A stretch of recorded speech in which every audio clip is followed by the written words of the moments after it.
Hello guys, just doing another video. It's me and Spots again here walking in near the coast of Spain, and just to have a quick view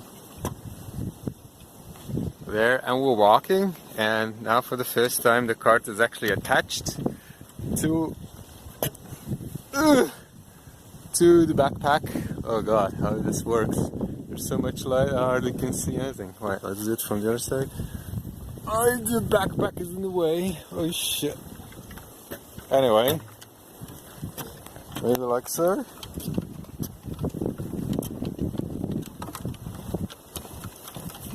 Anyway, I hope you got that.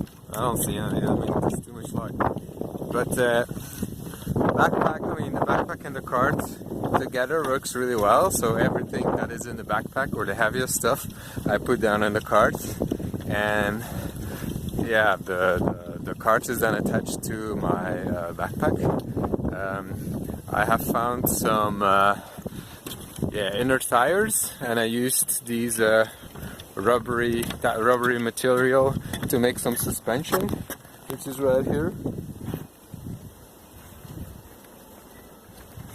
And that is really necessary because unlike, for example, a bike where you can attach a car to it, you want to have it fixed, because the bike has a kind of linear momentum. It doesn't change that much, or if it changes very smoothly.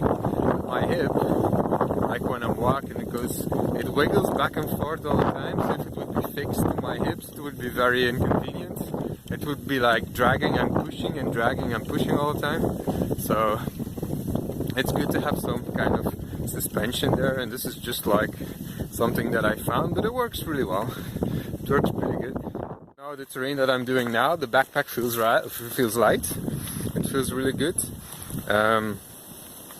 Yeah, there's hardly any weight in it, and I think, I'm guessing, around 60% of the weight is on the wheel behind, and only 40% is transferred to my belt. I'm guessing, I'm not 100% sure, but I think it's definitely that, or more, in my benefit. So yeah, so I don't know, maybe I can show you the cart one last time.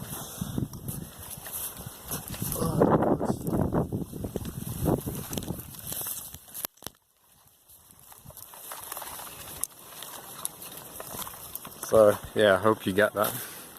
Anyway, that's the cart for now, going strong and doing really well. I'm gonna enjoy the rest of the day. So goodbye, see you.